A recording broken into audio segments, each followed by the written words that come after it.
20 mars dernier, 6 h du matin.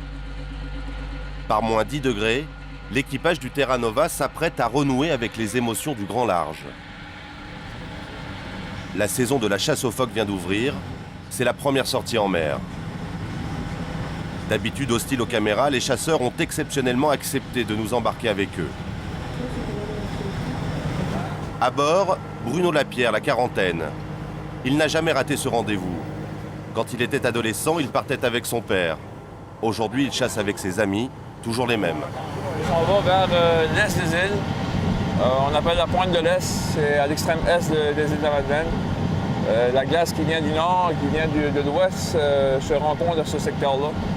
Puis c'est la partie la plus probable où on peut retrouver des mammifères, des loups marins, qui vont probablement se faire ensoleiller aujourd'hui sur la glace. Ça fait que c'est notre manière, nous autres, d'aller les chasser. Le territoire de chasse de Bruno, la banquise au large des îles de la Madeleine au Québec. Un archipel de 12 000 habitants.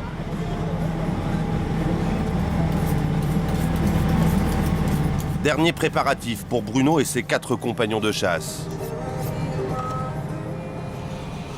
À l'approche de la banquise, la traque commence. Le phoque, le loup marin comme on l'appelle ici, un gibier qui peut se faire désirer. On voit pas de phoque tout de suite. On va juste la glace un petit peu, là. On va aller voir quand on va arriver plus proche. La saison de chasse ne dure pas plus de 2 semaines. Pas de temps à perdre donc à bord du Terra Nova. La concurrence est rude entre équipages. Et où on est content de Dieu? Vous n'avez rien vu, nous? Vous avez pu parler de l'entrée? Il y a plus de bateaux qu'il y a de marins. Nothing. Arrête la glace pour mettre. Il dit qu'ils ont rien vu? Non, il n'y a rien vu. Ça fait 10 mains qui roulent en notre direction ici, puis c'est pareil. Il n'y a pas de phoque à monter sur la glace. Puis le vent de nord-ouest qu'on a eu dimanche a foulé la glace au parc des banquiers, on ne peut pas s'approcher de la banquise. Les conditions météo ont éloigné les loups marins.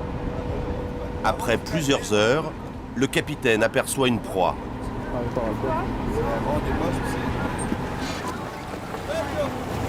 Carlos descend tuer le phoque. L'animal se tétanise. Puis avec le percuteur, tu frappes sur le crâne. Un coup de gourdin sur le crâne, ça défonce le crâne, puis c'est la mort instantanée. Puis l'autre partie ici, on s'en sert beaucoup pour tirer les peaux. Et même, dépendamment des conditions de glace, ça peut nous servir à nous sortir de l'eau si on tombe à l'eau. C'est un crochet qui est important pour le chasseur. C'est une arme qui peut nous sauver la vie. À peine tué, le phoque est lavé et dépecé. Carlos va récupérer la viande pour sa consommation personnelle. Mais ce qui lui rapporte de l'argent, c'est la fourrure.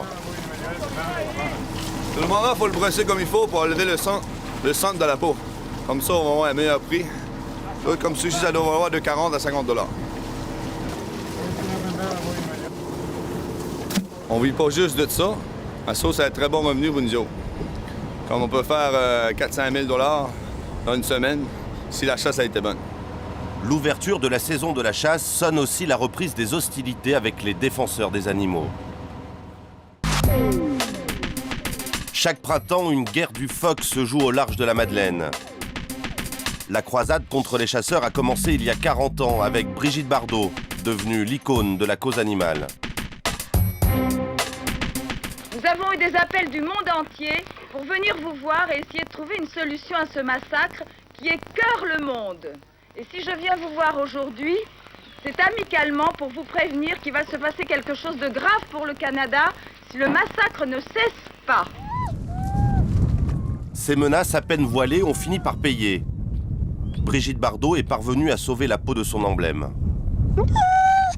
Depuis 20 ans, la chasse au bébé phoque, le blanchon, très prisé pour sa fourrure, est interdite. Il est difficile de croire que ces espaces si purs, ces glaces vierges, vont être recouvertes dans quelques jours du sang et des carcasses de phoques sans défense. Hélicoptères, charters de journalistes, stars sur la banquise comme ici Paul McCartney, les principales ONG anti-chasseurs sont des machines efficaces, avec leur site internet et leur merchandising très développé.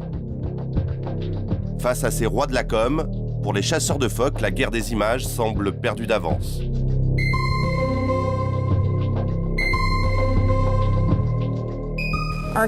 Nos caméras sont les yeux du monde. Elles témoignent du drame qui se joue sur la banquise.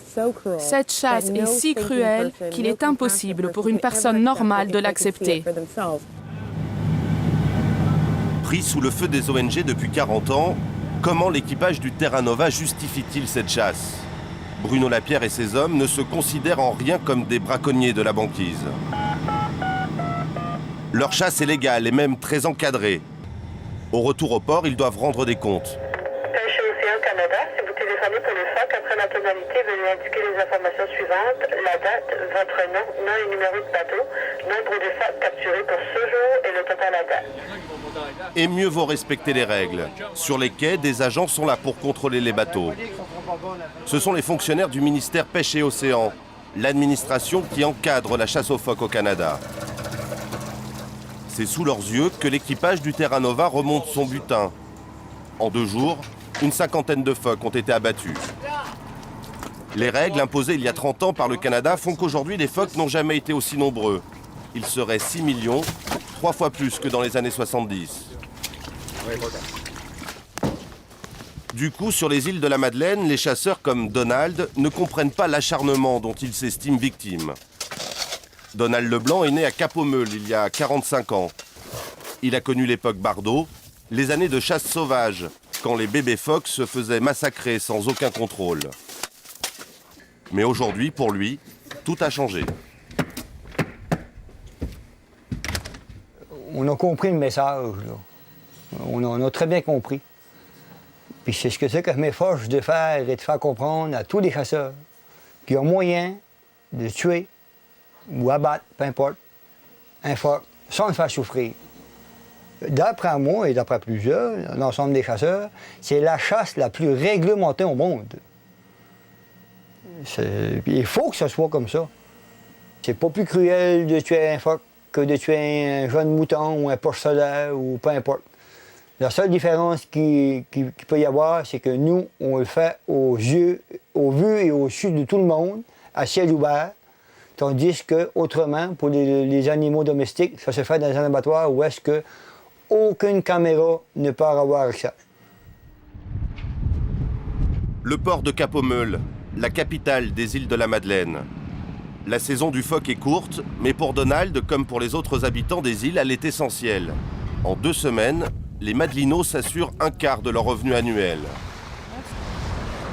Le phoque fait tourner l'économie et remplit même les assiettes. Oh oui. C'est pas là, Nick, ça se peut-tu qu'on l'ait tout salé? On a tout salé ça, mon ami.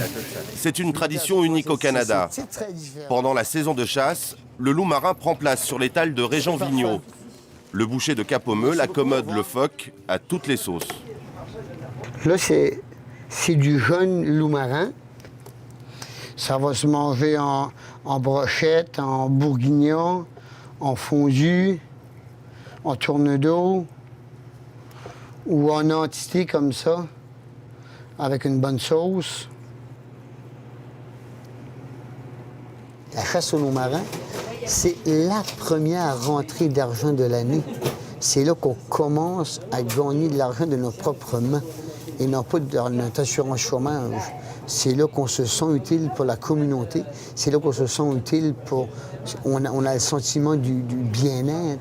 Regarde, on s'en va à la pêche, on s'en va à la chasse. Regarde, ça, ici, ça fait travailler du monde. Le business du phoque, 100 millions de dollars pour l'ensemble du Canada. Aux îles, on gagne surtout de l'argent avec le commerce des peaux, transformées en fourrure. Boycottées aux États-Unis et dans une bonne partie de l'Europe, les fourrures seront exportées surtout vers les marchés asiatiques et russes. Quant à la graisse de phoque riche en oméga 3, elle est utilisée à des fins pharmaceutiques ou transformée en collagène pour l'industrie cosmétique.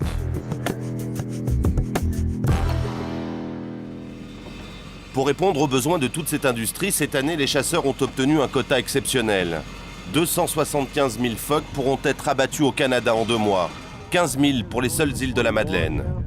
Alors, du côté des ONG, plus que jamais, c'est le branle-bas de combat. La veille de l'ouverture de la chasse, les défenseurs des animaux s'apprêtent une nouvelle fois à aller provoquer les chasseurs avec leurs caméras. Mais cette année, rien ne va se passer comme prévu. Les bateaux sont partis pour des semaines de chasse, mais ils rentrent au port au bout de 2 jours seulement. La raison, ce n'est pas la campagne des ONG. C'est à cause d'un accident. 4 marins sont morts en mer, un bateau a chaviré dans la glace. Sur les quais, ambiance de plomb.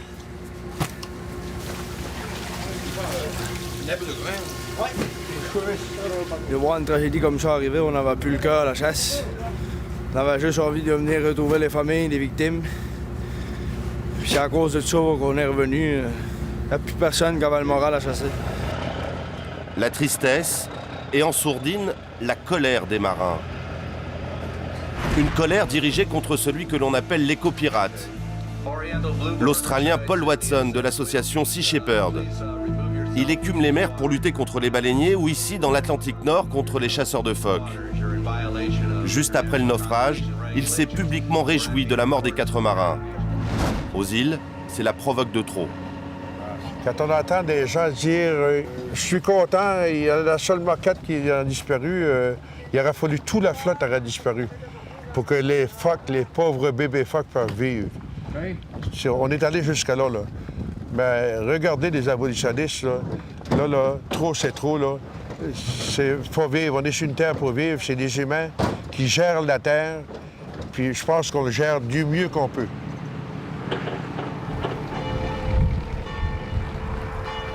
À l'église, toute la petite communauté se retrouve.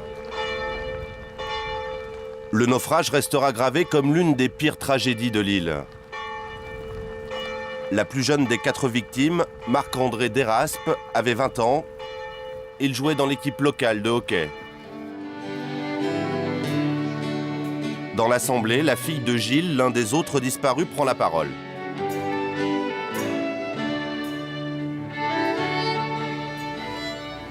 Sois assuré, Gilles, qu'il y aura toujours une relève pour la passion que tu avais pour la chasse aux phoques. J'inviterai mon frère Félix à poser le geste pour ta plus grande passion.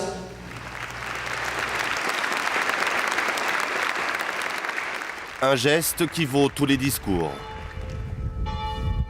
Plus qu'une simple et peut-être cruelle activité commerciale, la chasse aux phoques fait partie intégrante de la vie des îles du Grand Nord. Les habitants de la Madeleine ne sont pas prêts à y renoncer. Les chasseurs repartiront en mer juste après les funérailles, comme ils le font depuis des siècles.